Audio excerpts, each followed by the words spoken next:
আসসালামু আলাইকুম ওয়া রাহমাতুল্লাহ।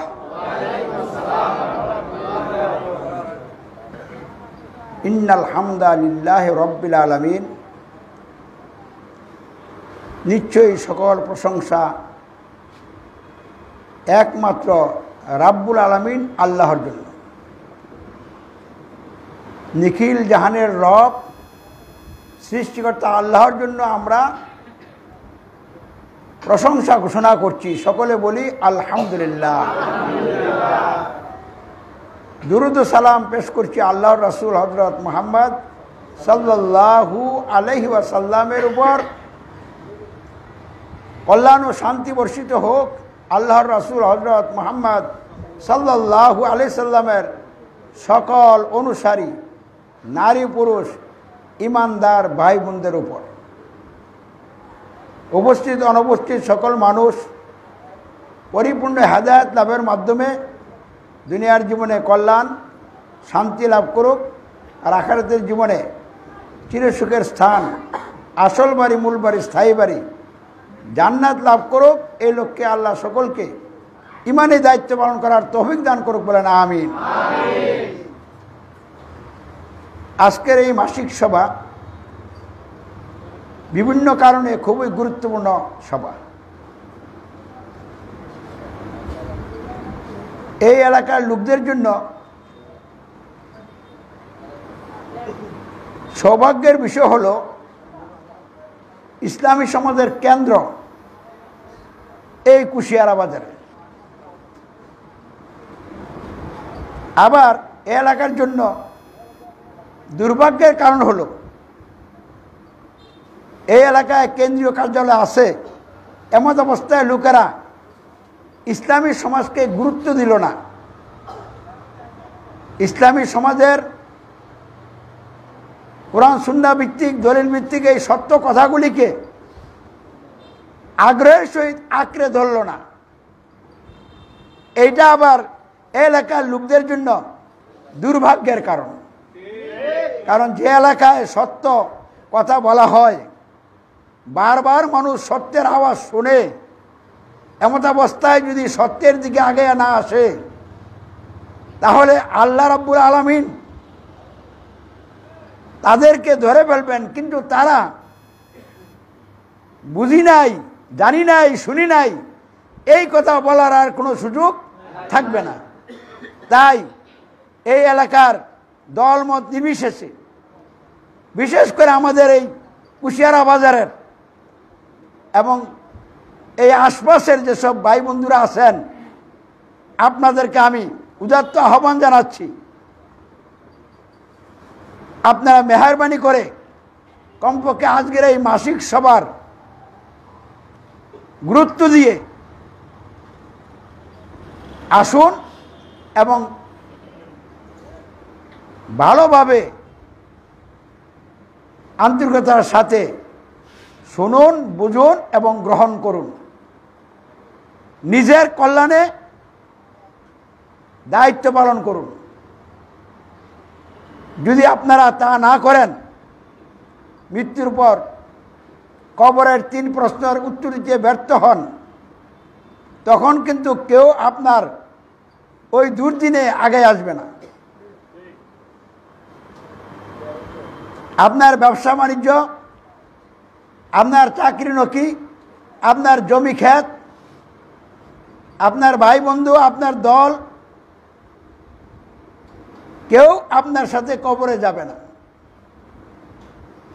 যে স্ত্রী সর্বক্ষণ আপনার তত্ত্বাবধানে থাকে, যার সাথে আল্লাহ রাব্বুল আলামিন অনেক কিছু ওপেন করে দিয়েছেন, সেই সঙ্গিনীও আপনার সাথে কবরে যাবে না, আবার আপনিও তার কবরে যাবেন না।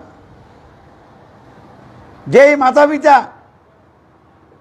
আপনাকে ছোটবেলা অতি কষ্টে লালন পালন করেছেন, এমন অবস্থায় আপনি যদি মাতা পিতার আগেই মরে যান, আপনার কবরে কিন্তু আপনার মাতা পিতা যাবে না। আপনি কারো না কারো পিতা হয়ে গেছেন, এমন অবস্থায় আপনি যখন মারা যাবেন, যাদের পিছনে আপনি মাথার ঘাম পায়ে ফেলে পরিশ্রম করে টাকা পয়সা রোজগার করে খাওয়া দাওয়ার ব্যবস্থা করেছেন, পোশাক আদি পরিধান করিয়েছেন,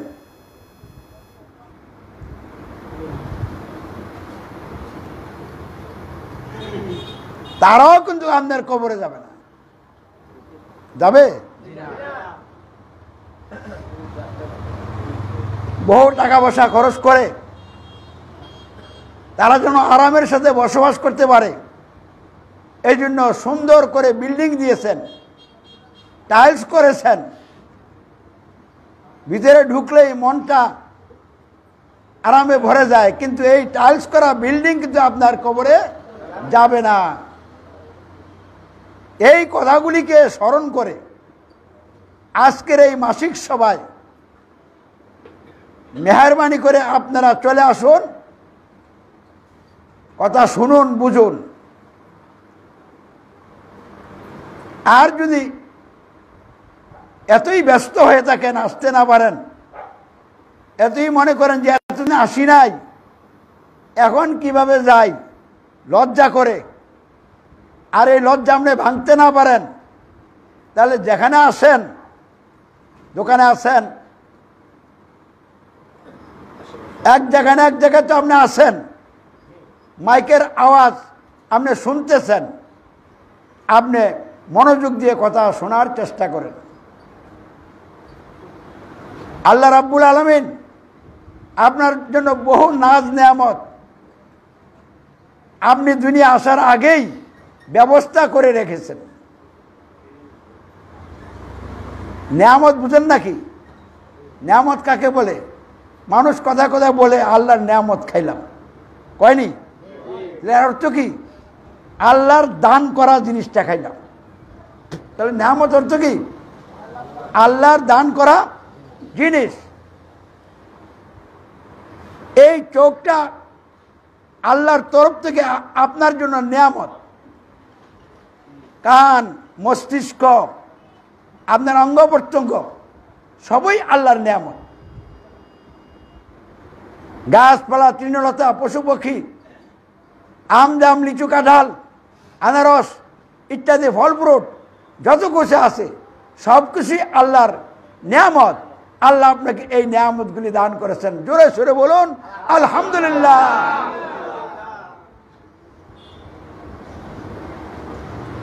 আল্লাহ রাব্বুল আলামিন সবচেয়ে গুরুত্বপূর্ণ একটা নেয়ামত আপনাকে দান করেছেন। সেই গুরুত্বপূর্ণ নেয়ামতটা কি? ব্যক্তিগতভাবে প্রতিটি মানুষকে সেই নেয়ামতটা দেওয়া হয়েছে। সেটার নাম হলো বুদ্ধিমত্তা। সেটার নাম কি? বুদ্ধিমত্তা। এই বুদ্ধি আছে বলেই মানুষ প্লেন আবিষ্কার করতে পারছে। এই বুদ্ধি আছে বলেই মানুষ কম্পিউটার, মোবাইল, এই মাইক, আরো কত কিছু আবিষ্কার করেছে। এই বুদ্ধি খাটিয়েই মানুষ বাড়িঘর তৈরি করছে। এই বুদ্ধি খাটিয়েই মানুষ জামা কাপড় বানাইয়া গায়ে ফিট করতেছে।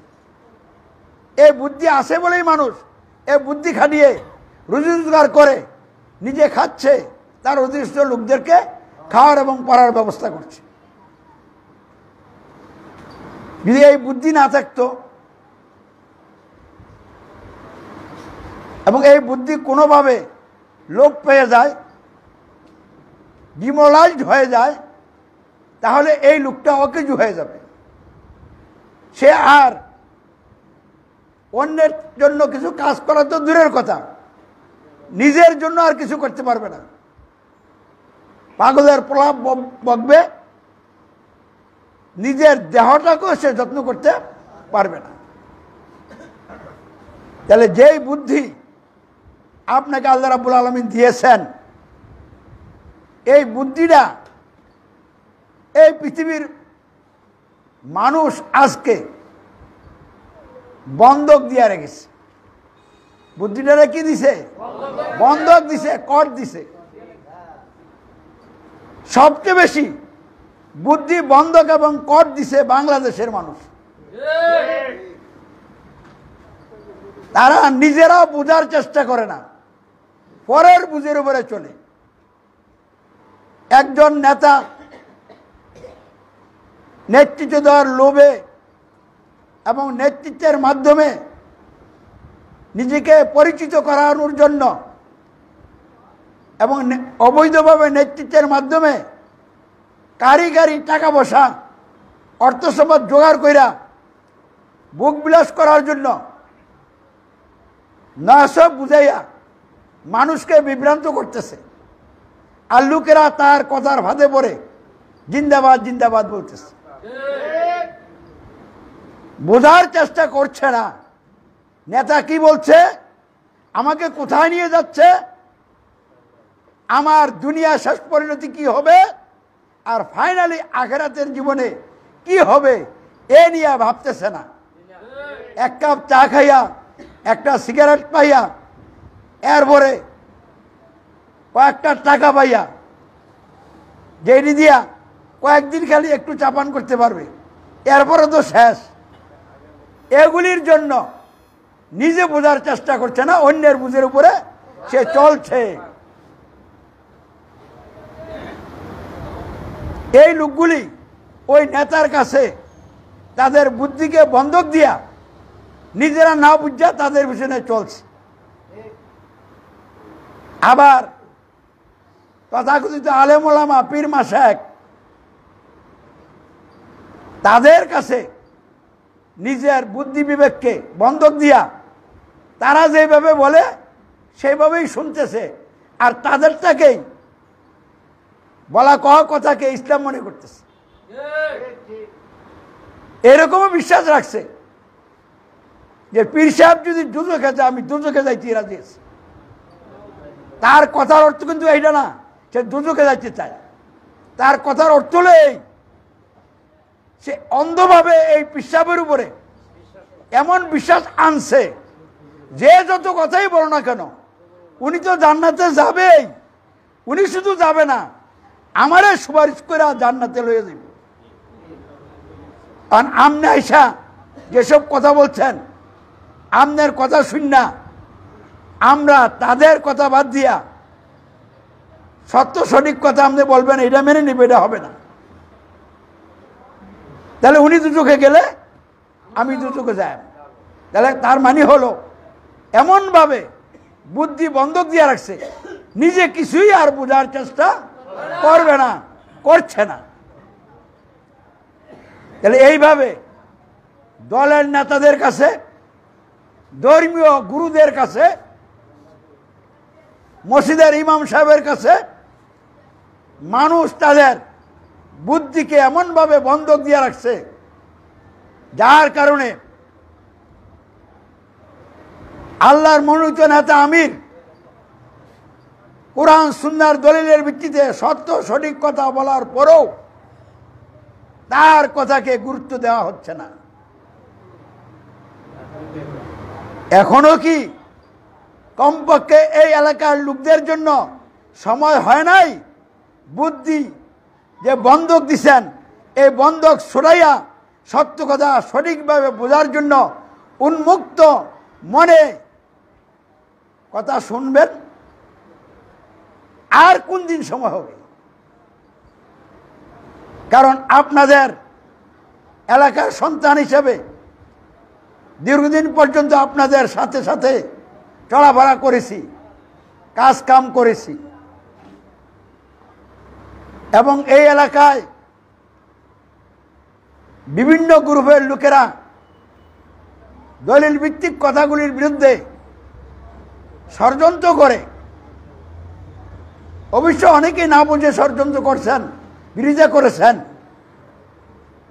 শুধু বিভিন্ন দলের লোকেরা নয়, প্রচলিত আলেম ওলামারা, মসজিদের ইমাম সাহেবরা এবং ইসলামী দলের বিভিন্ন নেতাকর্মীরা এবং প্রচলিত রাজনৈতিক দলের নেতাকর্মীরা বিরোধিতা করেছেন।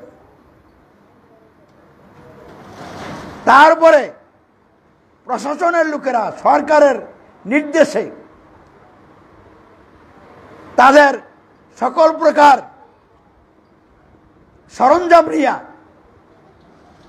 আমাদের এই কুশিয়ার এলাকায় আমাদের প্রোগ্রামগুলিকে চাপ প্রয়োগ করছে, বন্ধ করেছে। আমরা তাদের সাথে দ্বন্দ্ব করি নাই, বন্ধ করে মুলতবি করে কাজ করেছি।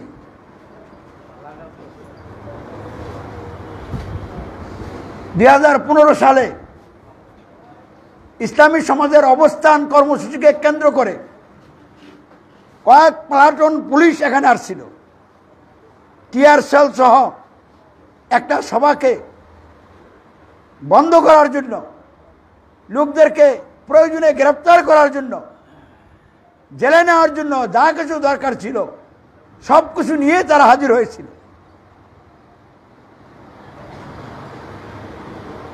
এমনকি আমরা অবস্থান কর্মসূচিতে যেসব মেহমানরা আসবেন তাদের খাওয়া দাওয়ার জন্য গরু জব করে যে গোশত রান্না করেছিলাম,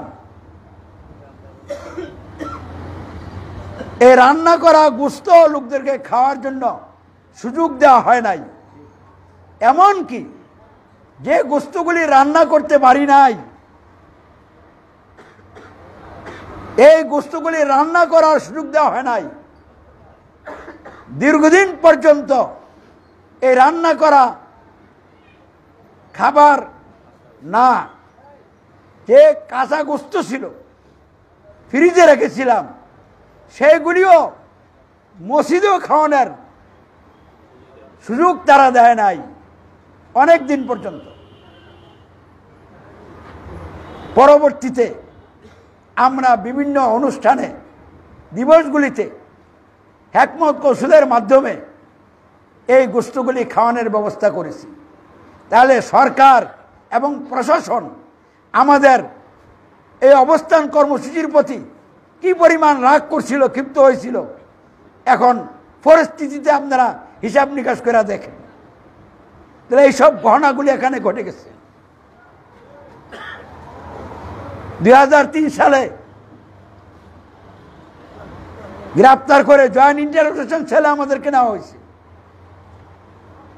একজন সরল সোজা লোক, সাদা সিধা লোক, আল্লাহ যাদের হিসাব নিকাশ এত কড়াকড়ি নেন না, এই সাদত আলী মুন্সি, যে গাড়িতে উঠে বলতেছে আমার নেতা নিয়ে যাচ্ছে, আমি বসে থেকে লাভ নাই, আমিও জেলে যাব। আমার সাথে সে জেলে গেছিল, জয়েন্ট ইন্টারোগেশন ছেলে তাকে নিয়ে যাওয়া হচ্ছিল। তাকে রিমান্ডে জিজ্ঞাসা যখন করা হয়েছে তখন সাদা সিধা লোক তো এত বুঝে না, কিছু স্লোগান মুখস্থ করে রাখছিল। এখন তারা কি জিজ্ঞেস করে এত সব তার বোঝার দরকার নাই, স্লোগান বলছে। শয়তানি সিস্টেম, গণতন্ত্র খতম করব, কবর দিব। রাব্বানি সিস্টেম, খেলাফত ব্যবস্থা কায়েম করব, কায়েম করব। এ হলো তার রিমান্ডে বাংলাদেশের প্রতিটি গোয়েন্দা সংস্থার লোকদের প্রশ্নের উত্তরে জবাব। আর কি জবাব?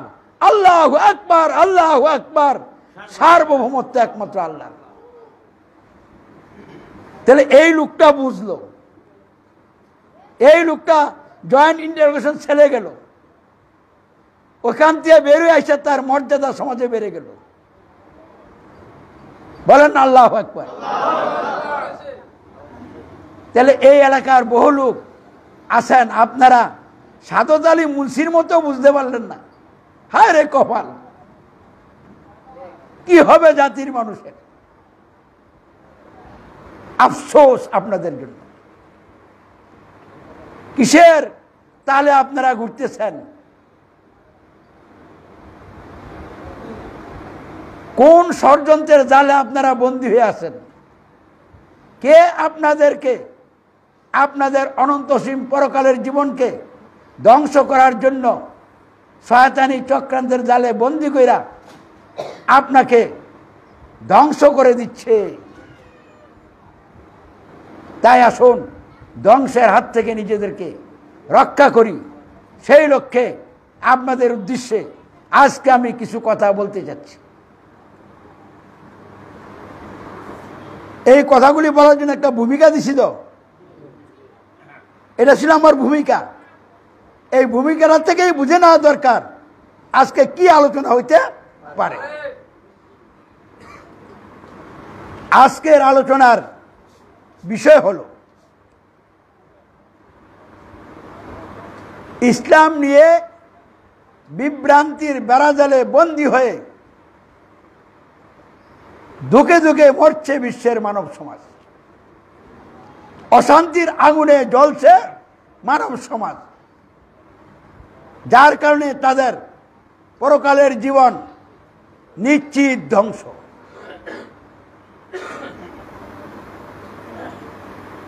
এমত অবস্থায় এই ভ্রান্তির বেড়াজাল ছিন্ন করে আমরা কিভাবে আল্লাহর সন্তুষ্টি অর্জন করে আল্লাহর সন্তুষ্টি নিয়ে কবরে যেতে পারবো, আর ফাইনালি হিসাব নিকাশের পর আমাদের আসল বাড়ি, মূল বাড়ি, স্থায়ী বাড়ি জান্নাতে কিভাবে যেতে পারবো, এ নিয়ে আজকে কি হবে আলোচনা হবে। এই আলোচনাটা বুঝতে হলে প্রথম যে পয়েন্টটা বোঝা দরকার সেটা হচ্ছে বিভ্রান্তি কি। বিভ্রান্তি কি এটা আমাদেরকে বুঝতে হবে। তাহলে 1 নম্বর পয়েন্ট কি? বিভ্রান্তি। একটা উদাহরণ দিচ্ছি বিভ্রান্তি বোঝানোর জন্য। আপনি ঢাকা যাওয়ার সিদ্ধান্ত করছেন, কারণ ঢাকা যেতে হলে রায়পুর যেতে হবে, তারপরে চট করে বাসে উঠলে চলবে না, সিদ্ধান্ত করতে হবে ঢাকা যাইতে হলে আমাকে মালিকহিল যেতে হবে, এবং মালিকহিল থেকে পশ্চিম দিকে যে বাসগুলি যায় ঢাকার দিকে, ওই বাসগুলির যে কোনো একটা বাসে উঠতে হবে।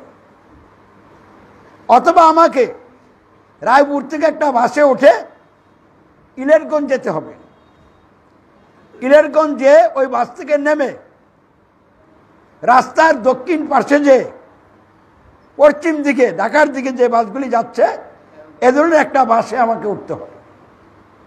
অথবা রায়পুর থেকে গৌরীপুর মাইক্রো যায়, একটা মাইক্রোতে উঠে আমাকে গৌরীপুর যেতে হবে, গৌরীপুর থেকে পশ্চিম দিকে ঢাকার দিকে যে বাসটা যায় এ ধরনের একটা বাসের মধ্যে উঠতে হবে। তাহলে আমি ভাড়া 50 টাকা দেই বা 100 টাকা দেই, ঘন্টা 1 ঘন্টা পর বা 1.5 ঘন্টা পর, সর্বোচ্চ 2 ঘন্টার পর আমি ঢাকার নাভি, গুলিস্তান অথবা সায়দাবাদে যে হাজির হয়ে যাব, ঢাকায় পৌঁছে যাব। এটা হলো ঢাকা যাওয়ার জন্য গাইডলাইন, পথ। কারণ আপনি কিছু জানবেন না, বুঝবেন না, পথ চিনলেন না, চট করে রায়পুর দেয়া একজনে জিজ্ঞাসা করলেন, অথবা আমাদের দেখি একজনে বলতেছে তুমি ঢাকা যাইবা, তো ওঠো, এই গাড়িতে ওঠো, যে গাড়িটা চিটাঙ্গে যাবে। তাহলে সে আপনাদের চিটাঙ্গের গাড়িতে উঠাই দিল, তো আপনি চট করে কি করলেন, চিটাঙ্গের গাড়িতে উঠে পড়লেন। উঠে মনে করেন কি 300 টাকা ভাড়া দিয়া ভালো একটা সিট নিয়ে বসে আল্লাহ আল্লাহ শুরু করলেন। এখন 1 ঘন্টা পরে, 1.5 ঘন্টা পরে, 2 ঘন্টা পরে আপনি কি যেখান দিয়ে বাসে উঠছিলেন রায়পুর থাকবেন না আরো অনেক দূরে চলে যাবেন? যে ফেনী চলে গেছেন, আগে আসছিলেন রায়পুর ঢাকার কাছে, এখন কোথায় চলে গেলেন? অনেক দূরে। টাকা কি কম দিচ্ছেন? সিট কি খারাপ পাইছেন? সবাই ভালো, কিন্তু সমস্যা কোথায়? আপনি ভুল গাড়িতে উঠছেন। যেখানে আপনি যাইতে চান ওই জায়গায় যে গাড়ি যাবে ওই গাড়িতে আপনি উঠেন নাই, আর যেখানে আপনি যাইতে চান নাই ওরা যে গাড়ি যাইতেছে আপনি ওই জায়গায় গাড়িতে উঠছেন। এর জন্যই আপনি ঢাকা থেকে অনেক দূরে চলে গেছেন। এই যে আপনি সঠিক পথটা জানলেন না, চিনলেন না, নিলেন না, ভুল পথে গেলেন, ভুল পথে চললেন, আপনি বিভ্রান্ত। সঠিক পথ সম্পর্কে আপনি কি বিভ্রান্ত। তাহলে যেটা সঠিক না সেটাকে আপনি কি করে নিছেন, সঠিক মনে কইরা ওই পথে চলতেছেন। তাহলে বিভ্রান্তি কারে কয়? যেটা সঠিক না এটা সঠিক মনে করাই কি বিভ্রান্তি। বুঝাইছি কিনা? আর যে এই বিভ্রান্তির মধ্যে পড়ে যায় সে কি বিভ্রান্ত। যে এই বিভ্রান্তির মধ্যে পড়ে যায় সে কি হয়ে গেল বিভ্রান্ত। তাহলে বিভ্রান্ত বুঝছেন তো, বিভ্রান্তি বুঝছেন তো? উদাহরণটা দিচ্ছি যাতে প্রত্যেকে সহজভাবে বুঝে নিতে পারেন, আশা করি বুঝছেন। তাহলে এই যে বিভ্রান্তি,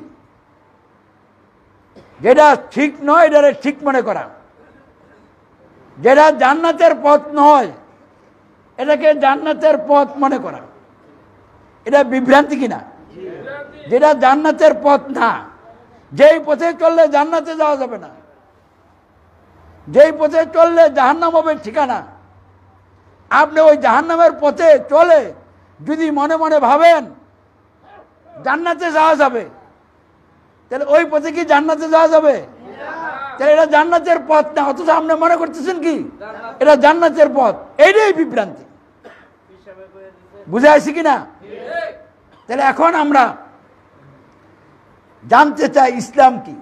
কারণ বিষয় হলো ইসলাম নিয়ে বিভ্রান্তির বেড়াজালে বন্দী হয়ে আছে মানব সমাজ। বিষয়টা কি? ইসলাম নিয়ে বিভ্রান্তির বেড়াজালে বন্দী হয়ে আছে মানব সমাজ। তাহলে বিভ্রান্তি জানলাম, এখন ইসলাম জানা দরকার না? তাহলে ইসলাম না জানলে ইসলাম নিয়ে কিভাবে মানুষ বিভ্রান্তির মধ্যে আছে এটা আমরা নির্ণয় করতে পারবো না। তাহলে ইসলাম কি? ইসলাম হলো সৃষ্টিকর্তা, সার্বভৌম ক্ষমতার একমাত্র মালিক, তার দেওয়া জীবন বিধান ব্যবস্থা।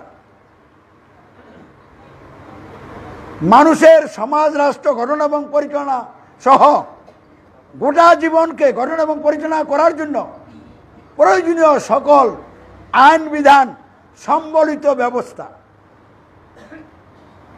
এবং এই ব্যবস্থাটা আল্লাহ মানব জাতির কল্যাণের জন্য পাঠাইছেন। অর্থাৎ ইসলাম হচ্ছে কল্যাণকর ব্যবস্থা। এই ইসলাম আল্লাহ পাঠাইছেন এই জন্য মানুষের জীবনে সুশাসন এবং ন্যায় বিচার প্রতিষ্ঠা করে তাদের অন্ন, বস্ত্র, বাসস্থান, শিক্ষা, চিকিৎসা সহ সকল অধিকার আদায় এবং সংরক্ষণের জন্য। তাহলে ইসলাম কি? মানুষের জীবনে সুশাসন এবং ন্যায় বিচার প্রতিষ্ঠার ব্যবস্থা। ইসলাম কি? মানুষের অন্ন, বস্ত্র, বাসস্থান, শিক্ষা, চিকিৎসা, জানের নিরাপত্তা, মালের নিরাপত্তা, ইজ্জতের নিরাপত্তার ব্যবস্থা। ইসলাম এই জন্য আল্লাহ পাঠাইছেন মানুষের মাঝে যে হিংস্রতা, পশুত্ব, অমানবিকতা আছে, নিষ্ঠুরতা, উগ্রতা, উচ্ছৃঙ্খলতা, এদের যত রিপু আছে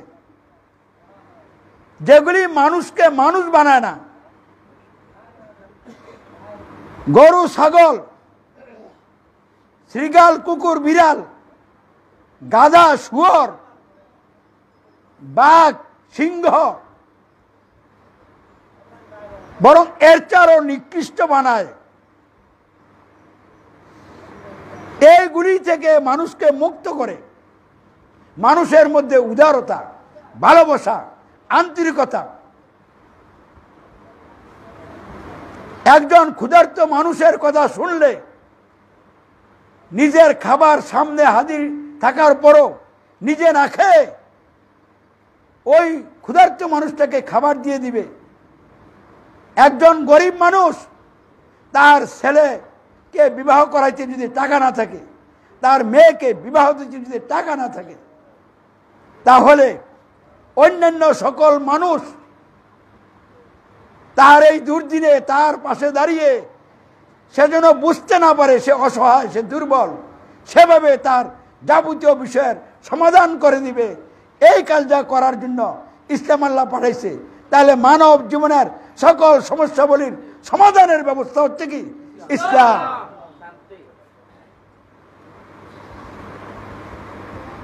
শুধু তাই নয়, এই দুনিয়ার জীবন ক্ষণস্থায়ী, এখানে চিরদিন কেউ থাকতে পারবে না।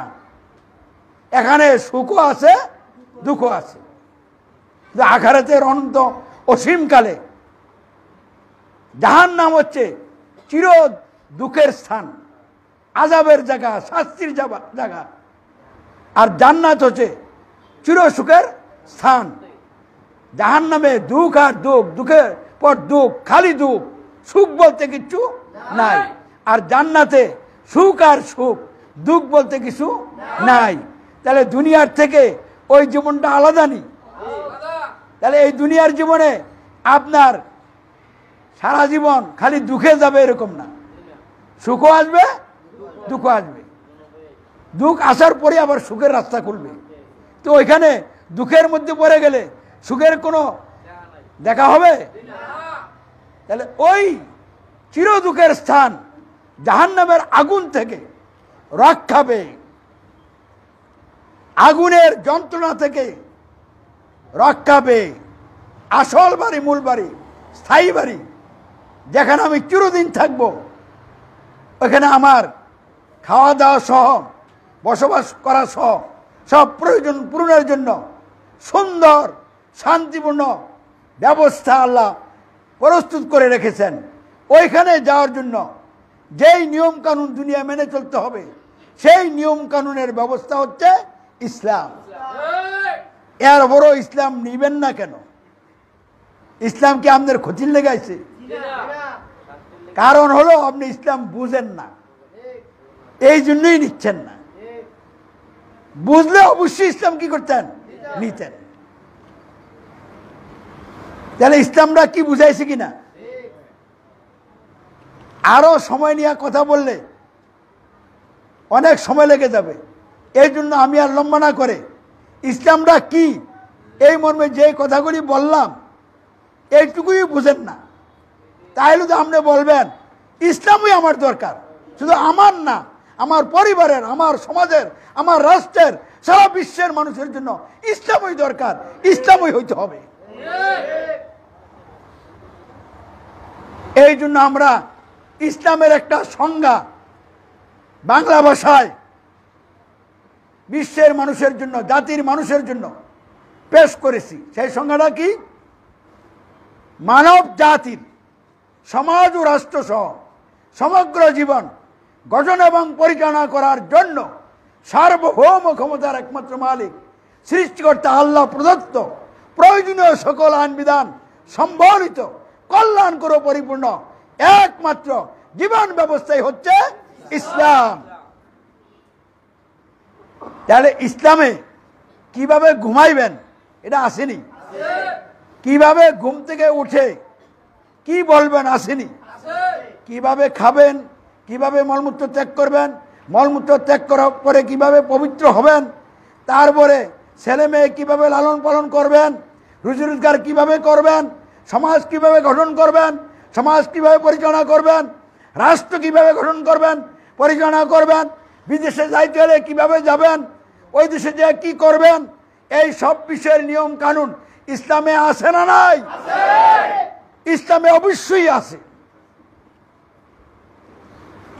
নাই কোনটা বলেন?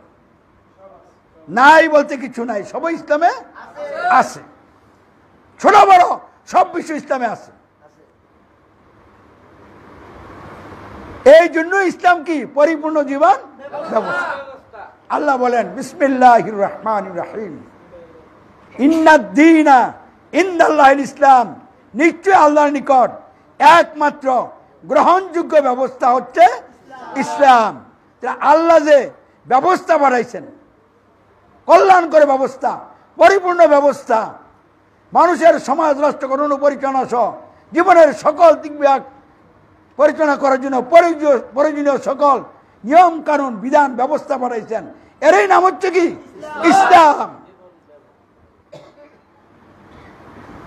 এই ইসলাম হচ্ছে মানব জাতির জন্য সবচেয়ে বড় নিয়ামত। জোরে জোরে বলুন আলহামদুলিল্লাহ। কোন জায়গায় আলহামদুলিল্লাহ বলবো বুঝেন না?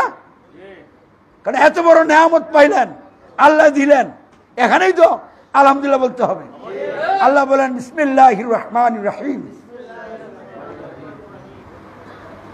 আল ইয়াউমা আকমালতু লাকুম দীনাকুম ওয়া আতমামতু আলাইকুম নি'মাতি ওয়া রাদিতু লাকুমুল ইসলাম দীনা। আজ আমি তোমাদের জন্য আমি যে দিন পাঠাইলাম এই দিনকে পরিপূর্ণ করে দিলাম। এবারও তো আলহামদুলিল্লাহ বলা দরকার। তারপরে তোমাদের জন্য আমি আমার সকল নিয়ামত সুসম্পন্ন করলাম, এখনো তো আলহামদুলিল্লাহ বলা দরকার। আর ইসলামকেই তোমাদের জন্য জীবন ব্যবস্থা হিসেবে পছন্দ করলাম, ঠিক করলাম, মনোনীত করলাম, এর জন্য তো আলহামদুলিল্লাহ বলা দরকার। তাহলে সবগুলি মিলে জোরে সোরে আলহামদুলিল্লাহ বলা দরকার কিনা? কারণ পরিপূর্ণ জীবন বিধান দিলেন, তারপরে নিয়ামত দান করলেন, এটাকে মানব জাতির জন্য আল্লাহ মনোনীত করে দিলেন। এরপরও যদি আমরা শুকরিয়া আদায় না করি, আমাদের মতো নিমক হারাম আর কেউ নাই। তাহলে জোরে সোরে মুখে বলুন আলহামদুলিল্লাহ। আর বাস্তব জীবনে এতদিন যা ভুল করছেন আর ভুল করবেন না। সব তন্ত্র মন্ত্র ছেড়ে দিয়ে ইসলামকে আঁকড়ে ধরেন। রাজি আছেন? কারা কারা রাজি আছেন হাত তুলেন। তাহলে আমরা আর তন্ত্র মন্ত্র মানব না, আমরা ইসলাম নিয়েই চলব। এই যে ইসলাম আল্লাহ পাঠাইলেন, এই ইসলামের মৌলিক বিষয় হলো তিনটা। মৌলিক বিষয় কয়টা? এই তিনটা বিষয় এমন, একটা যদি না থাকে আর আপনি ইসলামে নাই। তাহলে আপনি ইসলামের ভিতরে আছেন কিনা এটা নির্ণয় করার জন্য এই তিনটা মৌলিক বিষয় লাগবে। এই তিনটা মৌলিক বিষয় আপনার মধ্যে থাকলে আপনি ইসলামে আছেন, নাই আপনি ইসলামে নাই। আর ইসলামে নাই এমন অবস্থা আপনি নামাজ পড়েন, রোজা রাখেন, বহু আমল করেন, বিরাট বড় আমলের একটা ঘাটতি, কোনো আমল আপনার আমল নামায় থাকবে না, সব ধ্বংস। কোন কারণে? ইসলামের মৌলিক তিনটা বিষয় নাই, এর বিপরীত তিনটা আছে, যার কারণে আপনার সব আমল কি হয়ে যাবে? ধ্বংস হয়ে যাবে। ইসলামের মৌলিক তিনটা বিষয় না থাকলে আপনি কিন্তু খালি নাই। ইসলামের মৌলিক তিনটা বিষয়ের বিপরীত তিনটা বিষয় আপনার মধ্যে আইসা আসন গ্রহণ করছে, ফলে আপনি ইসলামে নাই, আছেন জাহিলিয়াতে। আর জাহিলিয়াতে থেকে আপনি যত আমল করছেন, আপনি ভাবছেন অনেক আমল আমার আমল নামে জমা হয়েছে, কিন্তু একটাও খুঁজে পাওয়া যাবে না, সব ধ্বংস হয়ে যাবে। আর আপনার ঠিকানাটা জাহান্নাম হবে চিরদিনের জন্য। জান্নাত আপনাকে চিরদিনের জন্য হারাম করে দিবেন সার্বভৌম ক্ষমতার মালিক সৃষ্টিকর্তা আল্লাহ।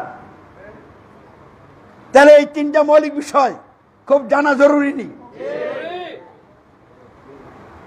কবরে তিনটা মৌলিক বিষয়ের প্রশ্ন করবে, আজানে এই তিনটা মৌলিক বিষয়ের দাওয়াত দেওয়া হয়।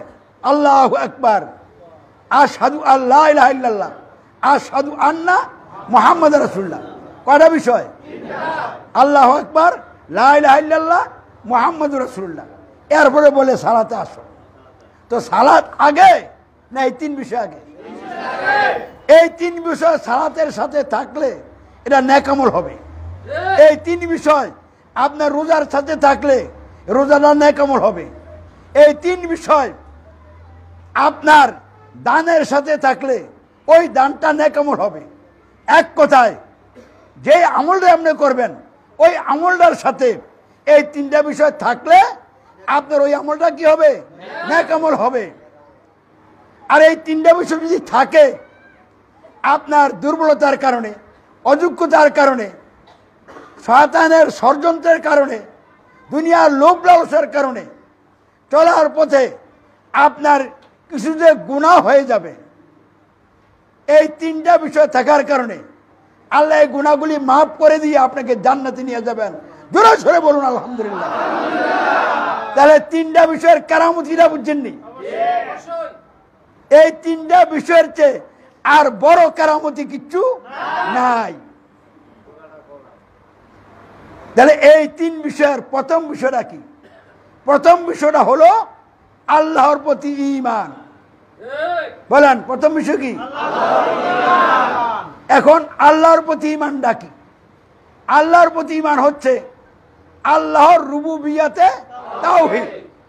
আমাদের বাংলা ভাষায়, মাতৃভাষায় মানুষের সমাজ রাষ্ট্র গঠন এবং পরিচালনা সহ জীবনের সকল ক্ষেত্রে সার্বভৌমত্ব, মালিকানা এবং সর্বোচ্চ ক্ষমতা, আইন বিধান ও শাসন কর্তৃত্ব একমাত্র আল্লাহর, মানুষের নয়। এটা হলো আল্লাহর প্রতি ঈমান। এই বিষয়টা যারা গ্রহণ করবে, অর্থাৎ যে ব্যক্তি দৃঢ়ভাবে বিশ্বাস আনবে সমাজ রাষ্ট্র সহ জীবনের সকল ক্ষেত্রে সার্বভৌমত্ব সেই আল্লাহর, সমগ্র বিশ্ব জগতে সার্বভৌমত্ব তার, আইন বিধান শাসন কর্তৃত্ব সেই মহান সৃষ্টিকর্তা আল্লাহর, যিনি আসমানের মালিক, জমিনের মালিক, সবকিছুর মালিক। আমাদের সমাজ রাষ্ট্রের জন্য আইন বিধানদাতা তিনি, শাসনকর্তা তিনি। এভাবে অন্তরে স্থান দিবে। আর এটাও বিশ্বাস আনবে জীবনের একটা কানি কুনসার ক্ষেত্র কোনো মানুষ ক্ষমতার মালিক না, কোনো মানুষ আইনদাতা না, শাসনকর্তা না। না, এইভাবে যে বিশ্বাস করবে, এরপরে যখন বলবে মুখে রব্বুন আল্লাহ, আল্লাহ আমাদের একমাত্র রব, সার্বভৌমত্বের মালিক, আইন বিধানদাতা, নিরঙ্কুশ শাসনকর্তা, অন্য কেউ নয়, কোনো মানুষ নয়। আল্লাহু আকবার, বরত্ব, শ্রেষ্ঠত্ব, সার্বভৌমত্ব, আইন বিধান, নিরঙ্কুশ কর্তৃত্ব একমাত্র আল্লাহর, মানুষের নয়। সে আল্লাহর প্রতি কি আনছে? ঈমান আনছে। ইসলামের দ্বিতীয় মৌলিক বিষয় মানুষের সমাজ রাষ্ট্র গঠন এবং পরিচালনা সহ জীবনের সকল ক্ষেত্রে দাসত্ব মানে নত হওয়া, আনুগত্য, হুকুম পালন, উপাসনা, গুণগান, ভক্তি, শ্রদ্ধা চাওয়া ইত্যাদি বিষয়গুলি একমাত্র আল্লাহর, অন্য কারো নয়।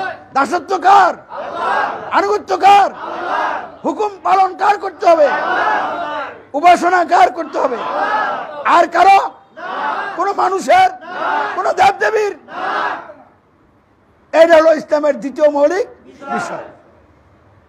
এই বিষয়টা যারা গ্রহণ করবে, অর্থাৎ অন্তরে দৃঢ়ভাবে যে বিশ্বাস করবে মানুষের সমাজ রাষ্ট্র সহ জীবনের সকল জায়গায় দাসত্ব একমাত্র আল্লাহর, হুকুম পালন একমাত্র আল্লাহর, উপাসনা একমাত্র আল্লাহর, তিনি ছাড়া আর কারো নয়, নয় নয়। এটা বিশ্বাস করে যে ব্যক্তি বলবে আশহাদু আল্লা ইলাহা ইল্লাল্লাহ, আমি সাক্ষ্য দিচ্ছি, অঙ্গীকার করছি নেই কোনো ইলাহ, মাবুদ, দাসত্ব, আনুগত্য, উপাসনা পাওয়ার অধিকারী সত্য একমাত্র আল্লাহ ছাড়া, সে ইসলামের দ্বিতীয় মৌলিক বিষয় কি করছে? গ্রহণ করছে। এই ব্যক্তির ভিতরে ইসলামের দ্বিতীয় মৌলিক বিষয় আসছে, প্রথমটা আসছে, দ্বিতীয়টা আসছে। এই ব্যক্তি 3 নম্বরে ইসলামের মৌলিক বিষয়টা কি সেটা জেনে বুঝে গ্রহণ করতে হবে। তাহলে ইসলামের মৌলিক বিষয়টা কি? 3 নম্বর, তৃতীয় মৌলিক বিষয় মানুষের সমাজ রাষ্ট্র গঠন ও পরিচালনা সহ জীবনের সকল ক্ষেত্রে শর্তহীন অনুসরণ, অনুকরণ। কি কেন নাই? শর্তহীন অনুসরণ, অনুকরণ একমাত্র হযরত মুহাম্মদ সাল্লাল্লাহু আলাইহি ওয়াসাল্লামের, অন্য কারণ নয়, কারণ তিনি আল্লাহর রাসূল। আল্লাহর রাসূল হযরত মুহাম্মদ সাল্লাল্লাহু আলাইহি ওয়াসাল্লামের শর্তহীন অনুসরণ, অনুকরণ সমাজের ক্ষেত্রে, রাষ্ট্রের ক্ষেত্রে, প্রতিটি ক্ষেত্রে একটি কোণায়ও রসুল ছাড়া আর কারো শর্তহীন অনুসরণ, অনুকরণ নয়। এই বিষয়টা অন্তরে ধারণ করা এবং মুখে সাক্ষ্য দেওয়া, আশহাদু আন্না মুহাম্মাদুর রাসূলুল্লাহ, আমি সাক্ষ্য দিচ্ছি, অঙ্গীকার করছি হযরত মুহাম্মদ সাল্লাল্লাহু আলাইহি ওয়াসাল্লাম আল্লাহর রাসূল শর্তহীন আনুগত্য অনুসরণ অনুকরণ পাওয়ার অধিকারী একমাত্র নেতা। তাহলে ওই ব্যক্তি প্রথমটাও গ্রহণ করছে, দ্বিতীয়টাও গ্রহণ করছে, তৃতীয়টাও গ্রহণ করছে। এইবার এই ব্যক্তি আল্লাহর রেজিস্ট্রি খাতায় ইমানদার মুসলিম হিসেবে তালিকাভুক্ত হয়ে গেছে। বলুন আলহামদুলিল্লাহ। তাহলে কিভাবে আল্লাহর কাছে ইমানদার মুসলিম হিসাবে তালিকাভুক্ত হইতে হয় বুঝাইছে কিনা? তাহলে জেনে বুঝে ইসলাম কি জানতে হবে, ইসলামের মৌলিক তিনটা বিষয় জানতে হবে, বুঝতে হবে, গ্রহণ করতে হবে এবং ঘোষণা সাক্ষাৎকার দিতে হবে।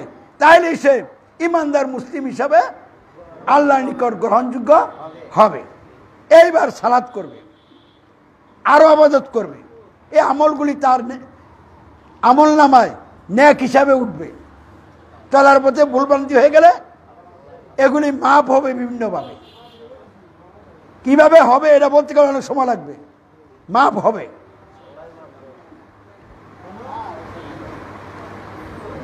যদি কেউ এই মৌলিক তিনটা বিষয় নিয়ে গুনার সাথে কবরে যায়, তাহলে গুনাহমুক্ত হইয়া কবরে যাইতে পারে নাই, কিন্তু তিনটা বিষয় নিয়ে গেছে। তো এই জন্য কবরের আযাবের মাধ্যমে তার গুনাহ মাফ হবে।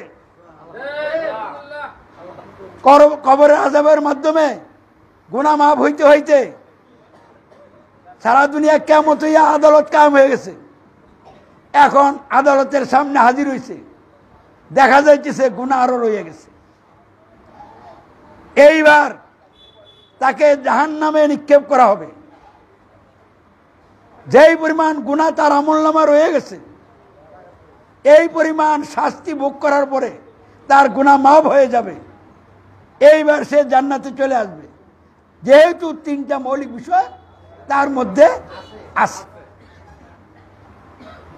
বুঝাইতে পারছি কিনা? তাহলে এই তিনটা মৌলিক বিষয় না থাকলে উপায় থাকবে? এই যে ইসলাম আল্লাহ পাঠাইলেন, যে ইসলাম আপনাকে দুনিয়ায় সুশাসন ন্যায় বিচার প্রতিষ্ঠা করে মানুষের সকল অধিকার আদায় করে দিবে আর কবরে সুখে রাখবে, জাহান্নাম থেকে রক্ষা করে জান্নাতে নিয়ে যাবে, এই ইসলাম বাদ দিয়ে আর নিবেন নাকি? যদি অন্য কিছু নেন কি হবে দেখেন। আল্লাহ বলেন বিসমিল্লাহির রহমানির রহিম, ওয়া মাইয়াবতাগি গায়রাল ইসলামের দীনাও ফালা ইউকবালা মিনহু ওয়া হুয়া ফিল আখিরাতি মিনাল খাসিরিন। যদি কোনো ব্যক্তি ইসলাম ছাড়া অন্য কোনো ব্যবস্থা অনুসন্ধান করে গ্রহণ করে, তার নিকট থেকে মহান রব সেই ব্যবস্থাটা কখনো গ্রহণ করবেন না, আর সে আখিরাতে ক্ষতিগ্রস্তদের অন্তর্ভুক্ত হবে। আখিরাতে ক্ষতিগ্রস্ত কারা? জাহান্নামীরা। তাহলে ইসলাম ছাড়া অন্য কোনো ব্যবস্থা যে তালাশ করবে, গ্রহণ করলে তো একবারে শেষ, তাহলে সে যাবে কোথায়? জাহান্নামে। ঘোষণা কার? তাহলে গণতন্ত্র দেখি আল্লাহর দেওয়া ব্যবস্থা? এটা মানুষের রচিত ব্যবস্থা। কে এই ব্যবস্থার রচয়িতা? ইহুদি পণ্ডিত জন লক। আর সর্বপ্রথম এই গণতন্ত্রের থিওরি প্রতিষ্ঠা করেছিল আব্রাহাম লিঙ্কন আমেরিকায়। এই আমেরিকা হলো গণতন্ত্রের মোড়ল, বুঝছেন? তাহলে এই গণতন্ত্র কি বলছে? সমাজ এবং রাষ্ট্র গঠন পরিচালনায় জনগণ সকল ক্ষমতার উৎস। নাউজুবিল্লাহ মিন যালিক। বুঝছেন? কারণ কুরআন বলছে বিসমিল্লাহির রহমানির রহিম, আন্নাল কুওয়াতা লিল্লাহি জামিয়া। সকল ক্ষমতার আধার, মালিক, উৎস হচ্ছে একমাত্র আল্লাহ। তাহলে আল্লাহর এই আয়াতের বিরুদ্ধে গণতন্ত্র মানুষের সমাজ রাষ্ট্রের ক্ষেত্রে আল্লাহর পরিবর্তে জনগণকে ক্ষমতার আসনে বসাইছে। এটা মহান রবের বিরুদ্ধে বিদ্রোহ করছে। এই গণতন্ত্র ভোটের মাধ্যমে মেম্বার বানায়, চেয়ারম্যান বানায়, এমপি বানায়। এমপিরা সংসদে বৈশা রাষ্ট্রের জন্য আইন তৈরি করে। তাহলে জনগণের ভোট নিয়ে এমপিরা রাষ্ট্রের জন্য কি বানায়? আইন বানায়। তাহলে গণতন্ত্র আইনের অধিকারটা আল্লাহর উপরে রাখছে না মানুষের উপরে দিছে? অথচ আল্লাহ কি বলছেন, ইনিল হুকমু ইল্লা লিল্লাহ, হুকুম দেওয়ার আইন দেওয়ার অধিকার আল্লাহ ছাড়া আর কারো নাই। তাহলে গণতন্ত্র আল্লাহর অধিকার, আল্লাহকে না দিয়া এমপিদের হাতে তুলে দিয়েছে। এটা কোরআনের এই আয়াতের বিরুদ্ধে অবস্থান নিছে কিনা? এই গণতন্ত্র মন্ত্রী আর সরকার যাদেরকে বলে, মন্ত্রী হলো কি রাষ্ট্রের সরকার, তাদেরকে শাসন করার দায়িত্ব দিছে। ওই সংসদে বসে এমপিরা রাষ্ট্রের জন্য যে আইন বানায়, ওই আইন দিয়া মন্ত্রীরা সরকার রাষ্ট্র শাসন করবে, চালাবে। শাসন কর্তৃত্ব হলো সরকারের। আর কোরআন বলছে বিসমিল্লাহির রহমানির রহিম, তাবারাকাল্লাযী বিয়াদিল মুলকু ওয়া হুয়া আলা কুল্লি শাইইন কাদির। প্রভুত্ব, সার্বভৌমত্ব, কর্তৃত্ব একমাত্র আল্লাহর। তাহলে আল্লাহর শাসন কর্তৃত্ব আল্লাহরে না দিয়া, আল্লাহর জন্য মেনে না নিয়া এখন এগুলি সরকারের মেনে নিছে। তাহলে গণতন্ত্র ইসলামের বিপরীত কিনা, বিরোধী কিনা? তাহলে এই দেশের মানুষ একদিকে নিজেদেরকে মুসলিম পরিচয় দিচ্ছে আর গণতন্ত্রের পিছনে দৌড়াইতেছে, মেম্বার হওয়ার লাগা, চেয়ারম্যান হওয়ার লাগা কোবাকুবি করতেছে, গুলিগালাজ করতেছে, মারামারি করতেছে। মানে কোথায় যাচ্ছে খবর নাই। তাহলে গণতন্ত্র এটা ইসলামের বিপরীত মানুষের রচিত ব্যবস্থা। রাজতন্ত্র, সমাজতন্ত্র, সামরিকতন্ত্র, একনায়কতন্ত্র, এইসব তন্ত্রমন্ত্র এটা হলো মানুষের রচিত ব্যবস্থা। এটা আল্লাহর দেওয়া ব্যবস্থা, ইসলামের বিপরীত এবং বিরোধী। এক নম্বর, সার্বভৌমত্ব আইন বিধান করছে ইসলাম বলে আল্লাহর, আর গণতন্ত্র, রাজতন্ত্র, সমাজতন্ত্র, সামরিকতন্ত্র বলে মানুষের। দুই নম্বর, ইসলাম বলে দাসত্ব আইন আনুগত্য উপাসনা একমাত্র আল্লাহর, অন্য কারণ হয়। আর গণতন্ত্র, রাজতন্ত্র, সমাজতন্ত্র, সামরিকতন্ত্র বলে এইসব তন্ত্রমন্ত্র দিয়া যে সংবিধান রচিত হবে ওই সংবিধানের আনুগত্য। তাহলে মানুষের দাসত্ব, মানুষের আনুগত্য। আর এই মানবরচিত ব্যবস্থা বলে সমাজ এবং রাষ্ট্রের ক্ষেত্রে অনুসরণ, অনুকরণ হবে এই আইন দিয়া। যারা রাষ্ট্রের নেতা হবে, সরকার হবে, তাদের অনুসরণ, অনুকরণ। তাহলে ইসলামের তিনটা মৌলিক বিষয়, সার্বভৌমত্ব আইন বিধান করতে একমাত্র আল্লাহর, দাসত্ব আনুগত্য উপাসনা একমাত্র আল্লাহর, শর্তহীন অনুসরণ, অনুকরণ একমাত্র হযরত মুহাম্মদ ইসলামের, অন্য কারো নয়, কোনো মানুষের নয়। এই বিষয়গুলি কি থাকলো না বাদ গেল? তাহলে লোকেটা কি ইসলামে থাকলো না ইসলামের বাইরে? তাহলে বাংলাদেশের মানুষ গণতন্ত্র মেনে ইসলামের বাইরে, সৌদি আরবের মানুষ গণতন্ত্র মেনে ইসলামের বাইরে, পাকিস্তান রাজতন্ত্র মেনে ইসলামের বাইরে। সৌদি মানুষ নাকি তারা রাজতন্ত্র মেনে নিচ্ছে। মিয়ানমারের মানুষ সামরিকতন্ত্র মেনে ইসলামের বাইরে। চীন, রাশিয়ার মানুষ সমাজতন্ত্র মেনে ইসলামের বাইরে। আমেরিকা গণতন্ত্রের মোড়ল, গণতন্ত্র মেনে ইসলামের বাইরে। তাহলে প্রতিটি রাষ্ট্রের মানুষ এখন ইসলামের বাইরে আসেনি। একবারে যারা নামাজ পড়ে রোজা রাখে, হ্যাঁ, তারপরে কোরআন হাদিসের চর্চা করতে করতে অনেক জান্নাওয়ালা হয়ে গেছে, স্কলার হয়ে গেছে। বক্তৃতা দাঁড়াইলে মুখ দিয়ে খই ফুটে, আর দলিল দস্তাবেজ পেশ করতে করতে আল্লামা সেজে বসে গেছেন। তারাও এই প্রতিষ্ঠিত মানব ব্যবস্থা অস্বীকার এবং অমান্য করে নাই বিদায় তারাও ইসলামের বাইরে। মসজিদের ইমাম সাহেবরা কত ওয়াজ বক্তৃতা করে, কিন্তু গণতন্ত্রের বিরুদ্ধে একটু শব্দও করছে না। তাহলে এরা যেহেতু গণতন্ত্রের বিরুদ্ধে চুপ, কিছু বলছে না, তারাও গণতন্ত্র মেনে নিচ্ছে। এইভাবে বিশ্বের মানুষ এখন ইসলামের ভিতরে আছে না বাহির আছে?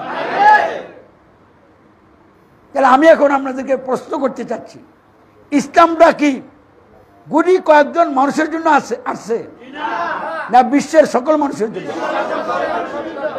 তাহলে যেহেতু ইসলাম সারা দুনিয়ার সকল মানুষের জন্য আসছে, সকল মানুষের দুনিয়ায় কল্যাণ শান্তির ব্যবস্থা করে দেওয়ার জন্য আসছে, সকল মানুষকে জাহান্নামের আগুন থেকে রক্ষা করে জান্নাতে পৌঁছে দেওয়ার জন্য আল্লাহ ইসলাম পাঠাইছেন।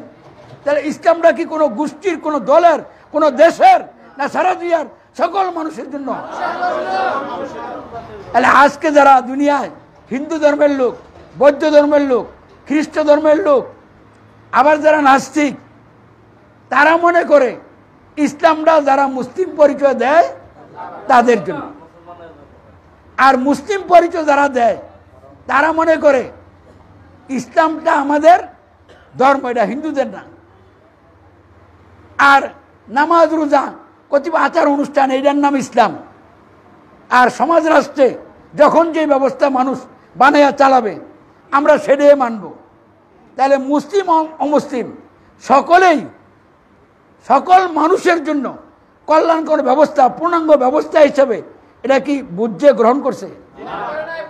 তাহলে ইসলামকে যে মানুষ সারা দুনিয়ার সকল মানুষের জন্য কল্যাণকর ব্যবস্থা হিসেবে জানে নাই, বোঝে নাই, গ্রহণ করে নাই, এইটা হলো 1 নাম্বার বিভ্রান্তি। বুঝাইছি কিনা এখন? তাহলে এই বিভ্রান্তিতে সারা দুনিয়ার সকল মানুষ আছে কিনা? এটা তো ইসলাম বিভ্রান্তি। তারা ইসলামকে যেরকম মনে করছে এটা কি ইসলাম? তাহলে ইসলাম যেটা না, তারা এটা ইসলাম মনে করে বুঝছে। এই জন্য সারা পৃথিবীর মানুষ বিভ্রান্তির মধ্যে আটকাই আছে। এরপরে মুসলমানদের মধ্যে আরো কিছু বিভ্রান্তি আছে, ওইগুলি তো আছেই, এর লোকে আরো কিছু বিভ্রান্তি যোগ হয়েছে। কাদের মধ্যে? মুসলিমদের মধ্যে। পরিচয় যারা দেয় কি বিভ্রান্তি? তারা মসজিদ বানায়, মাদ্রাসা বানায়, তারা এতিম মিসকিনের কিছু খোঁজখবর রাখে, তারপরে নামাজ পড়ে রোজা রাখে, এই ধরনের আনুষ্ঠানিক কিছু ইসলামের নিয়ম নীতি আচার অনুষ্ঠান পালন করে আল্লাহর ক্ষমা লাভ কইরা জান্নাতে যাবে বলে আশা করতেছে, বাস্তব জীবনে মানবতার ব্যবস্থার অধীনে থেকে। এই অবস্থায় জান্নাতে যাওয়া যাবে কিনা, আল্লাহর ক্ষমা লাভ করা যাবে কিনা? কেন যাবে না? কারণ সমাজ রাষ্ট্র গঠন পরিচালনায় মানবোচিত ব্যবস্থা গ্রহণের মাধ্যমে সার্বভৌমত্ব আইন বিধান কর্তৃত্ব মেনে নিয়েছে মানুষের আইনের আনুগত্য স্বীকার করে মানুষের দাসত্ব করছে, মানুষের আনুগত্য করছে।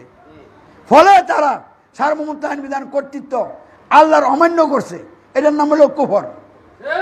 আর মানুষের মানছে, এটার নাম হলো কি শিরক। তাহলে বিশ্বের মানুষ মানবোচিত ব্যবস্থা গ্রহণ করে মেনে নিয়ে কুফর এবং শিরকে আসেনি। তো কুফর করলে আল্লাহ বলেন বিসমিল্লাহির রহমানির রহিম, ওয়ালিল্লাযীনা কাফারু বিরাব্বিহিম আযাবু জাহান্নাম ওয়া বিসাল মাসির। যারা নিজেদের রবের সাথে কুফরি করেছে তাদের জন্য জাহান্নামের আযাব, আর এটা অত্যন্ত মন্দ ঠিকানা। আবার আল্লাহ বলছেন লাইন আশরাকতা লা ইয়াহবাতান্না আমালুকা ওয়া লা তাকুনান্না মিনাল খাসিরিন। তুমি যদি শিরক করো তাহলে তোমার সকল আমল বিনষ্ট আর তুমি হবে ক্ষতিগ্রস্তদের অন্তর্ভুক্ত। আল্লাহ আরো বলেন বিসমিল্লাহির রহমানির রহিম, ইন্নাহু মা ইউশরিক বিল্লাহি ফাকাদ হারামাল্লাহু আলাইহিল জান্নাতা ওয়া মাওয়াহুন নার। নিশ্চয়ই যে ব্যক্তি আল্লাহর সাথে শিরক করবে আল্লাহ তার জন্য জান্নাত হারাম করে দিবেন এবং তার ঠিকানা হবে আগুন জাহান্নাম। ঘোষণা কর আল্লাহ। আল্লাহ বলতেছে মানবোচিত ব্যবস্থার অধীনে থেকে নামাজ রোজা ইত্যাদি কিছু আনুষ্ঠানিক আমল করে জান্নাতে যাওয়া যাবে না, ঠিকানা হবে কোথায়? জাহান্নাম। আর তারা মনে করে জান্নাতে যাওয়া যাবে, তাহলে তারা কি ঠিক না বেঠিক? তাহলে বেঠিকটারে তারা কি মনে করতেছে? এইটা আরেকটা বিভ্রান্তি নেই। এরপরে মুসলমানের মধ্যে আরেক দল আছে, সমাজের রাষ্ট্রে ইসলাম কায়েম করতে হবে, আদালত আল্লাহর আইনটা গঠন করতে হবে। তাহলে এখন কেমনে গঠন করাম? ক্ষমতা যাইতে হবে। ক্ষমতা যাইতে হলে কীভাবে যাব? গণতন্ত্রের অধীনে নির্বাচন করব, এমপি হব, তারপর সরকার গঠন করব, তারপর আল্লাহর আইন চালু করব। এখন এই পথ নিছে ইসলাম প্রতিষ্ঠার জন্য কারা? ইহুদিরা, খ্রিস্টানরা, হিন্দুরা, বৌদ্ধরা। তাহলে মুসলমানদের মধ্য থেকে একটা গ্রুপ, তাহলে এই গ্রুপটা গণতন্ত্রের অধীনে নির্বাচন করতে যায়। এখন কাকে ক্ষমতার মালিক মেনে ইলেকশনটা হয়? কাকে আইনদাতা মেনে ইলেকশন হয়? কাকে শাসনকর্তা মেনে ইলেকশন হয়? কোন সংবিধানের আনুগত্য করে ইসলাম? কোন নেতাদের আনুগত্য স্বীকার করে এই ভোট হয়? তাহলে তারা মানুষের সার্বভৌমত্ব আইন বিধান কর্তৃত্বের অধীনে মানুষের তৈরি সংবিধান আনুগত্য স্বীকার করে মানুষের তীর আইন বিধানের ধারকবাহক নেতাদের আনুগত্য স্বীকার করে ইলেকশন করতে যাইয়া ইসলামের মৌলিক 3টা বিষয়ের থেকে বঞ্চিত। তাহলে তারা ইসলামের বাহিরে এমন অবস্থায় এই কাজটা করে আবার তারা জান্নাত যাওয়ার স্বপ্ন দেখে, আর আল্লাহ বলছে শিরকের কারণে ঠিকানা হবে কোথায়? তাহলে এটা কি ঠিক না বেঠিক? তাহলে বেঠিকটারে তারা কি মনে করতেছে? তাহলে এইটা আরেকটা বিভ্রান্তি। এই বিভ্রান্তির মধ্যে মুসলমানদের একটা গ্রুপ আছে না নাই? আমাদের এলাকাতেও এই ধরনের লোক আছে। তারপর আরেকটা বিভ্রান্তি, আল্লাহ রসুল হযরত মুহাম্মদ সাল্লাল্লাহু আলাইহি ওয়াসাল্লাম এবং সকল নবীরা রাষ্ট্রীয় ক্ষমতা লাভের আগে, আর রাষ্ট্রীয় ক্ষমতাটা কেমনে আইছে? আল্লাহ দিছে। এর আগে কোনো লড়াই করেন নাই। আল্লাহ রসুল হযরত মুহাম্মদ সাল্লাল্লাহু আলাইহি ওয়াসাল্লাম মক্কি জীবনের 13 বছরে মদিনায় রাষ্ট্রীয় ক্ষমতা লাভের আগে, যখন আবু জেহেল গংরা রাষ্ট্রীয় ক্ষমতায় ছিল এবং মানুষের আইন রাষ্ট্র চলছিল, এমন অবস্থায় 13 বছর গালি শুনছেন, মায়ের খাইছেন, সবর করেছেন, ক্ষমা করেছেন, হাত সংযত রেখেছেন, মোকাবেলা করেন নাই। মোকাবেলার দায়িত্ব আল্লাহর উপরে ছেড়ে দিয়ে আল্লাহর উপরে নির্ভরশীল হয়ে নির্যাতিত হয়ে হয়ে মানুষের ধারে ধারে গিয়ে দাওয়াত দিয়েছেন আর লোকদের জন্য হেদায়েতের দোয়া করেছেন। তাহলে লড়াই করার নির্দেশ ছিল? লড়াই করার যত নির্দেশ আসছে মদিনায় রাষ্ট্রীয় ক্ষমতা আসার পরে বিভিন্ন প্রেক্ষাপটে। তাহলে লড়াইয়ের বিভিন্ন প্রেক্ষাপট আছে না নাই? তাহলে প্রেক্ষাপট না আসলে লড়াই করা যাবে? যদি প্রেক্ষাপট না আসলে কেউ লড়াই করে, এটাকে ইসলাম হবে তার না তার নিজের মতো? তাহলে সারা পৃথিবীর প্রতিটি রাষ্ট্রে এখন মানব রচিত ব্যবস্থা প্রতিষ্ঠিত। আবু জেহেল গং মার্কা নেতাদের নেতৃত্ব প্রতিষ্ঠিত। এমন অবস্থায় লড়াই করার কোন প্রেক্ষাপট আছে? এমন অবস্থায় ইসলাম প্রতিষ্ঠার নামে উগ্র হইয়া, জঙ্গি হইয়া, অস্ত্র হাতে নিয়া, হুঙ্কার মাইরা, মানুষ হত্যা কইরা, রাষ্ট্র ক্ষমতা দখল করে আমরা আল্লাহর আইন চালু করব, এই যে একটা মতবাদ, এটাকে ইসলাম? এইটাও মানব রচিত মতবাদ। এটাও কি মানুষের মস্তক প্রসিত ব্যবস্থা, মতবাদ। তাহলে এটা কি জান্নাতের পথ না জাহান্নামের পথ? এটা সন্ত্রাসী কর্মকাণ্ড। এই কাজে যারা জড়িত হয়েছে তারা সন্ত্রাসী। তাদের কর্মকাণ্ডের নাম কি? সন্ত্রাস, কিতাল না, জিহাদ না। তাহলে সন্ত্রাস করে এবং এই কাজ করতে যে মৃত্যুবরণ করে শহীদ হয়ে গেলাম, এর বিনাশে জান্নাতে চলে যাব, এই যে ভুল বিশ্বাস, ভুল আকীদা, এইটা বিভ্রান্তি ছাড়া আর কি হতে পারে? তাহলে এইটাও একটা মারাত্মক বিভ্রান্তি। তাহলে এই ধরনের বিভ্রান্তির মধ্যে বিশ্বের মানুষ, মুসলিম অমুসলিম, তারা আছে না নাই? শুধু আছে না, এই বিভ্রান্তির মধ্যে বন্দী হয়ে জগদ্দল পাথরের মতো চাপা খাইয়া একবারে নির্জীব হয়ে আছে। এমন অবস্থায় এর থেকে বাঁচার কোনো উপায় আছে না নাই? আছে। আছে বিধায় ইসলামী সমাজ গঠিত হয়েছে। ইসলামী সমাজ কিভাবে গঠিত হলো? ইসলামী সমাজ নেতৃত্ব দেওয়ার জন্য নেতা লাগবে কিনা? এই নেতা কি আমির? যেহেতু নবী রাসূল আসবে না, তিনি কি আমির? তাহলে ইসলামী সমাজ যিনি প্রতিষ্ঠা করলেন এবং এখন আমি ইসলামী সমাজের নেতৃত্ব দিচ্ছি, আমিরের দায়িত্ব পালন করছি, তাহলে ইসলামী সমাজ কি আমির ছাড়া চলছে? আমির যিনি, তিনি সকল প্রকার মানবরচিত ব্যবস্থার বিরুদ্ধে বিদ্রোহ করে, দৃঢ় অবস্থান গ্রহণ করে, নীতি নৈতিকতার দিক থেকে এগুলিকে অস্বীকার এবং অমান্য করে, ইসলামের মৌলিক বিষয় গ্রহণ করে, ঘোষণা, সাক্ষ্য, অঙ্গীকার দিয়া দৃঢ় আসেনি এবং লোকদেরকে এই বিষয়গুলি বুঝাইয়া জাহিলাত ত্যাগ করে ইসলাম আসার জন্য দাওয়াত দিচ্ছে কিনা? যারা দাওয়াত কবুল করতেছে তারা এগুলি গ্রহণ করে ঘোষণা, সাক্ষ্য, অঙ্গীকার দিয়া আমিরের নেতৃত্বে চলার অঙ্গীকার করছে কিনা? তাহলে জাহিলিয়াত যেইটা মানুষকে বিভ্রান্ত করে রেখেছে, ওই সকলের বিভ্রান্তির মধ্যে যে তারা বন্দী, এই বিভ্রান্তির বেড়াজাল ছিন্ন করে বের হয়ে তারা এসেছে।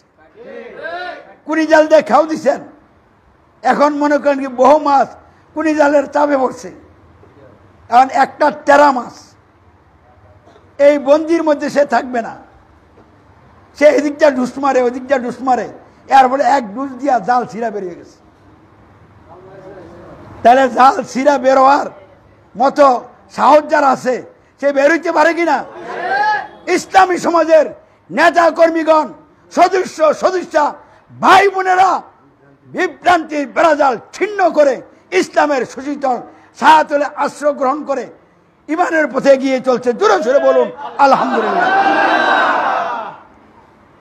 এখন সারা বিশ্বের মানুষকে এই বিভ্রান্তির বেড়াজাল থেকে মুক্ত করার দায়িত্ব পালনের জন্য ইসলামী সমাজের নেতা কর্মীদের উপরে আল্লাহর কড়াকড়ি নির্দেশ।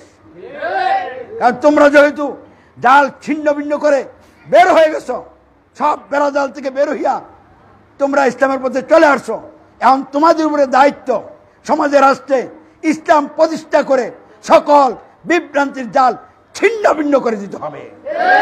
যারা ইসলামী সমাজের নেতা কর্মীরা এবং যারা মানবতার কল্যাণ চান, তারা কি বাংলাদেশের জমিন থেকে এই শয়তানি সিস্টেম, গণতন্ত্র, মানবোচিত ব্যবস্থার বেড়াজালকে ছিন্ন করে খান খান করে ইসলামের বিজয় নিশান উড়িয়ে মানুষকে এই বেড়াজাল থেকে মুক্ত করতে প্রস্তুত আছেন? এই লক্ষ্যে ইসলামী সমাজের আজকের এই মাসিক সভা। এই লক্ষ্যেই এই মাসের 17 তারিখ জাতীয় প্রেস ক্লাবে মহিলাদের একটা বিশেষ সম্মেলন হবে এবং ওই সম্মেলনে আমরা জানিয়ে দিব বিশ্বের মানুষকে মহিলারাও গণতন্ত্রের বিরুদ্ধে রাজপথে নেমেছে, নারী পুরুষ সকলেই নেমেছে। যখন আল্লাহ রসুলের নেতৃত্বে নারী পুরুষ সকলে নাম ছিল কিনা? এই মাসের 28 তারিখ প্রেস ক্লাবে আরেকটা মিটিং হবে।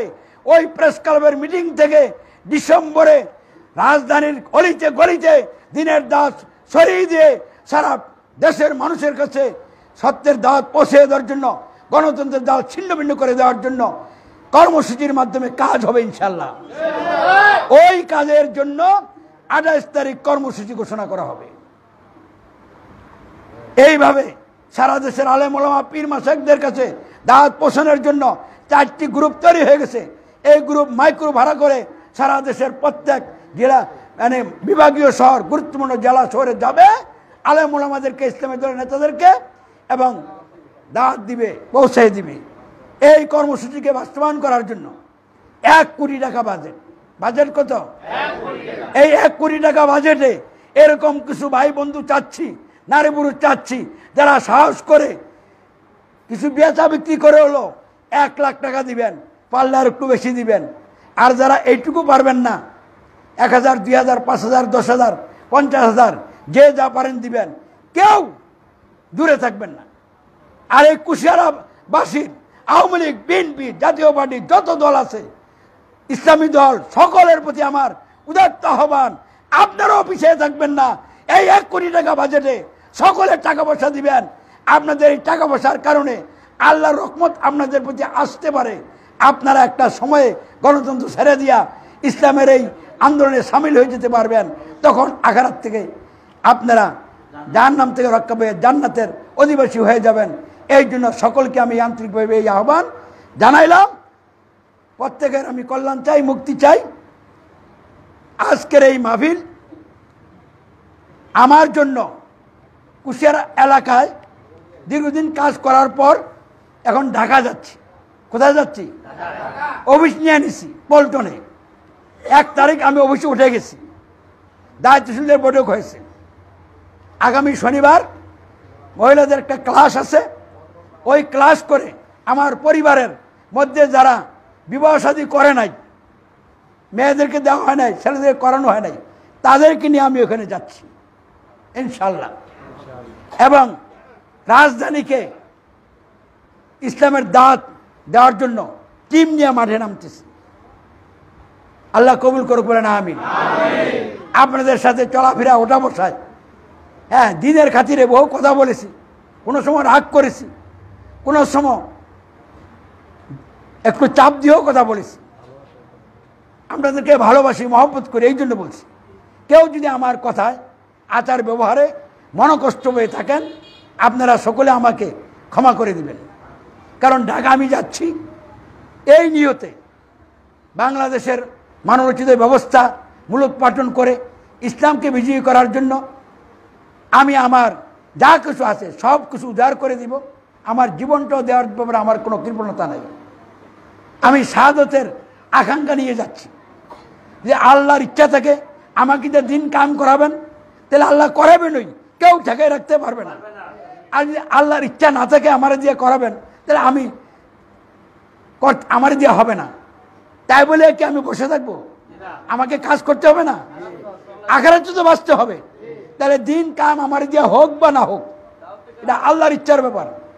আমি যদি চলেও যাই, আন্দোলনটা রেখে গেলে কেউ না কেউ কাজ করবে, আর যারা কাজ করবে তাদের কারণে দিয়ে যদি আল্লাহ করান তাও তো আমি ফলাফল পাবো কি না?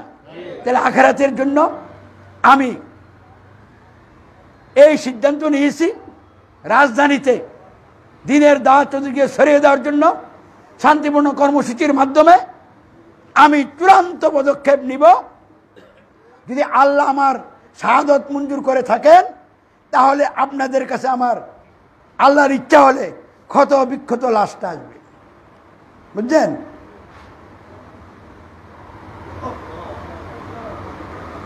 আর যদি আল্লাহর ইচ্ছা হয় দিন কায়েমের, তাহলে দিন কায়েমের রাস্তা খুলে যাবে। সরকার প্রশাসন বিশ্ব সব এই দাওয়াতের কাছে আটকিয়ে যাবে।